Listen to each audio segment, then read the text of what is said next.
अस्सलामुअलैकुम। आज मैं आपके लिए ये एक बैग की वीडियो लेकर आई हूँ। ये बैग मैंने अपने स्क्रैप फैब्रिक में से बनाया है। ये दोनों फैब्रिक मेरे पास एक्स्ट्रा में पड़े हुए थे, लाइनिंग वाला फैब्रिक भी और ये फ्लावर वाला फैब्रिक भी। ये दोनों स्क्रैप में पड़े हुए थे तो मैंने इनको यूज़ करके और इस तरीके से एक ये हैंड बैग बनाया है। मुझे उम्मीद है आपको ये अच्छा लगा होगा। आइए इसको स्टार्ट करेंगे। ये इसकी इनर साइड में भी आपको दिखा रही हूँ। ये इनर साइड पर भी मैंने अंदर जिप भी लगाई है एक, और जेब बनाई है, और ये 3 जेबें इस तरीके से ओपन बनाई हैं। इस तरीके से ये हमारा बड़ा करामत बैग बन गया है। आप भी कभी भी अपना कोई भी स्क्रैप फैब्रिक को इस तरीके से वेस्ट बिन में मत डाला करें, वो हमारे काम आ जाता है। ये देखें, इसके लिए मैंने ये लाइनिंग वाला फैब्रिक जो है वो फ्रंट और बैक के लिए लिया है। इसकी लंबाई तकरीबन 18 इंच और चौड़ाई तकरीबन 16 इंच है। ये इसके पीछे मैंने जो है वो प्रेस बुकरम लगा ली है, और उसके बाद जो इसकी मोटी वाली लाइनें थी उसके ऊपर मैंने स्टिच लगा लिए ताकि ये फिक्स हो जाए।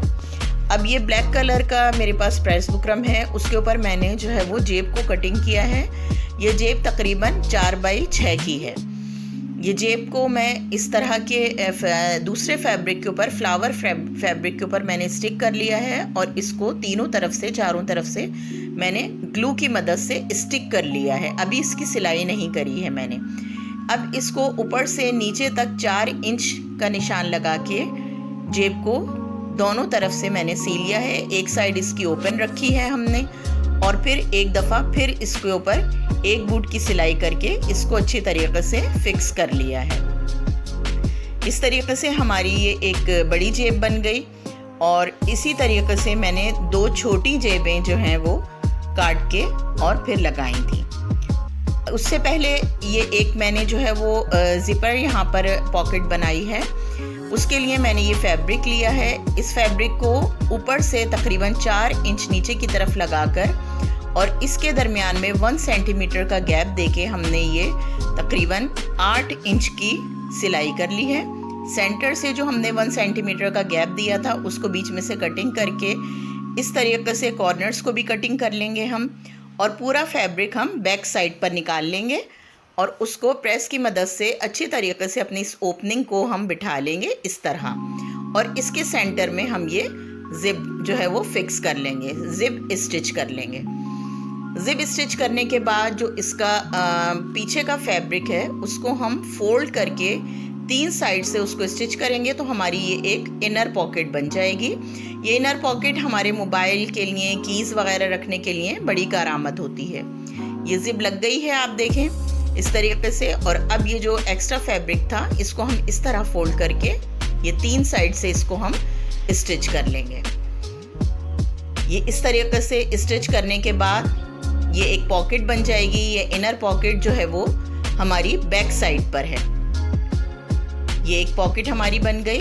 अब ये मैंने प्रेस बुकरम के ऊपर ही 2 छोटी पॉकेट्स कटिंग करी हैं, और उनको इस नेट वाले फैब्रिक के ऊपर स्टिक करके हम इस तरीके से थोड़े से क्रॉस में करके स्टिच कर लेंगे।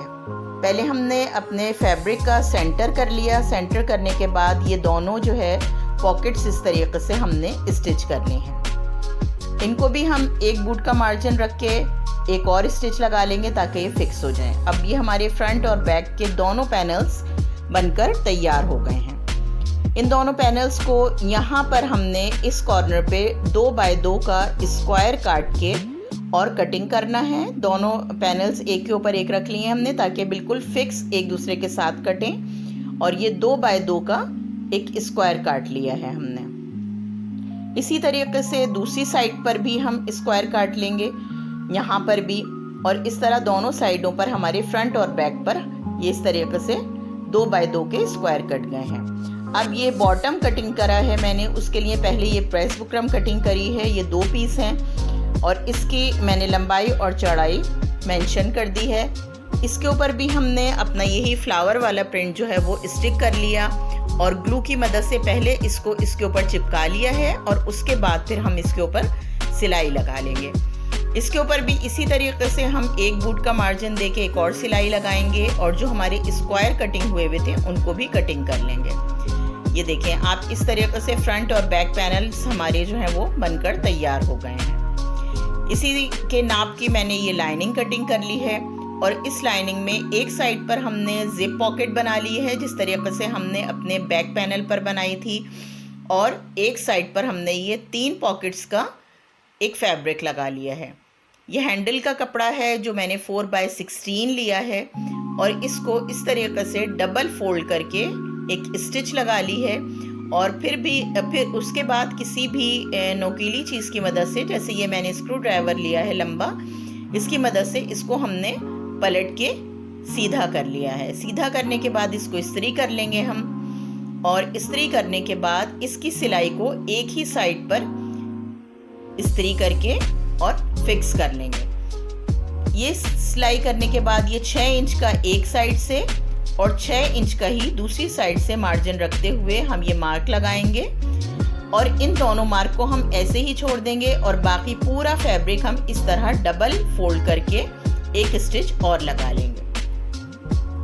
ये दोनों साइडों पर हमने 6-6 इंच का मार्जिन छोड़ा है जो कि हमारे फ्रंट और बैक पैनल पर स्टिच होगा। बाकी पूरा फैब्रिक जो हमारा था, पूरा हैंडल जो हमारा था, उसको हमने स्टिच कर लिया है। अब ये हमने अपने पैनल्स का सेंटर किया और 3 इंच तकरीबन नीचे की तरफ एक मार्क लगाया, और उसके बाद हमने 3-3 इंच ही साइडों से एक मार्क और लगा लिया जहाँ पर हमारे हैंडल आकर फिक्स होंगे। यहाँ पर हमने निशान लगा लिए हैं और उसके बाद यहाँ पर हम अपने हैंडल्स को स्टिच कर लेंगे इस तरीके से। ये दोनों हैंडल्स हमारे दोनों पैनल्स पर स्टिच हो जाएंगे। पहले हमने इसको उल्टा करके रखा और फिर इसको इस तरह से सीधा कर लिया और एक स्क्वायर शेप में हमने पूरी स्टिचिंग लगा ली है। ये देखिए आप, ये दोनों पैनल्स पे हमारे हैंडल जो है वो फिक्स हो गए हैं। अब ये एक छोटा सा फैब्रिक का टुकड़ा लेके मैंने अपनी जिप के दोनों कॉर्नर्स पे लगा लिया और ये हमारी जिप इस तरीके से बनकर तैयार हो गई है ताकि ये यहाँ से फिक्स हो जाए और फिर खुले नहीं। अब कॉर्नर से तकरीबन 1.5 इंच का मार्जिन छोड़ते हुए हमने एक निशान लगाया है जिसके सेंटर में हमें अपनी जिप को फिक्स करना है।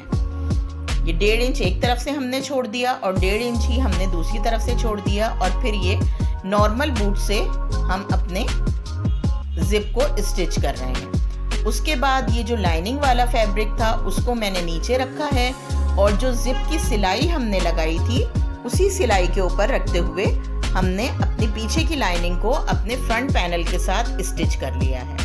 इस तरीके से ये फ्रंट पैनल भी लाइनिंग के साथ स्टिच हो गया और ये बैक पैनल भी लाइनिंग के साथ स्टिच हो गया। अब हम इसको इस तरीके से पलट लेंगे, उल्टा कर लेंगे और चारों तरफ यहाँ पर सिलाई कर लेंगे। सिर्फ लाइनिंग का जो हमारा कपड़ा है उसके बॉटम का तकरीबन 8 से 9 इंच का कपड़ा हम छोड़ देंगे ताकि वहाँ से हम अपने पूरे बैग को पलट सकें। ये बॉटम का इतना हिस्सा हम छोड़ देंगे और फिर पूरे बाकी हम अपने फ्रंट और बैक पैनल्स को स्टिच करके तैयार कर लेंगे। ये तैयार हो गया। उसके बाद इस्त्री से मैंने इसकी सिलाई भी खोल ली है।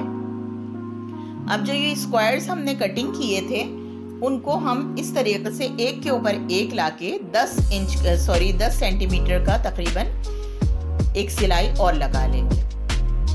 चारों स्क्वायर्स पर इस तरीके से 10 सेंटीमीटर की सिलाई हमने और लगानी है जो तकरीबन 3-3.5 इंच बनती है। अब ये लाइनिंग का जो हमारा फैब्रिक था उसको हम अपने फ्रंट और बैक के पैनल्स के स्क्वायर्स के साथ इस तरीके से स्टिच कर लेंगे, एक साइड को दूसरी साइड के साथ और तीसरी साइड को चौथी साइड के साथ इस तरीके से ये स्टिच कर लिया है दोनों तरफ से मैंने, ताकि हमारा जो लाइनिंग का फैब्रिक है हमारा वो हमारे फ्रंट बैक पैनल्स के साथ हिले नहीं और वो फिक्स हो जाए। अब यहाँ से पूरा बैग मैंने जो हमने 8 इंच की ओपनिंग रखी थी वहाँ से पूरा बैग मैंने पलट लिया है और तमाम सिलाइयाँ अंदर चली गई। ये देखें आप, यहाँ से हमने ये खोला हुआ था, अब उसको हमने स्टिच कर लिया है और अपने बैग को हमने सीधा कर लिया है। ये बैग हमारा सीधा हो गया है। अब जिस जगह हमने जिप लगाई थी वहाँ पर हम एक स्टिच और लगा लेंगे ताकि हमारा जो लाइनिंग का कपड़ा है वो बैक साइड पर अच्छे तरीके से फिक्स हो जाए। ये एक बूट की स्टिच लगा रही हूँ मैं। ये स्टिच लगाने का मकसद यही है कि हमारी जिप फिनिशिंग के साथ लग जाए और हमारा पूरा फ्रंट बैक पैनल्स जो है वो अच्छे तरीके से बाहर आ जाए। ये जिप लग गई है हमारी, एक बूट की सिलाई भी कर ली है मैंने। अब यहाँ से सिलाई की जगह से हमने तकरीबन 1 इंच का मार्जिन लेते हुए एक बूट की सिलाई और लगाई है ताकि हमारी जिप अंदर की तरफ फोल्ड हो जाए। और इस तरह ये बैग हमारा बनकर कम्प्लीटली तैयार हो गया है। जो हैंडल्स थे उनको सिलाई भी कर ली है हमने अपनी जिप वाली जगह के साथ। और इस तरह से आप देखें कितना खूबसूरत ये हमारा एक्स्ट्रा फैब्रिक का एक बैग बनकर तैयार हो गया है। मुझे उम्मीद है आपको ये वीडियो अच्छी लगी होगी। अगर अच्छी लगी हो तो इसको लाइक कर दीजिएगा, शेयर कर दीजिएगा। अल्लाह हाफिज़।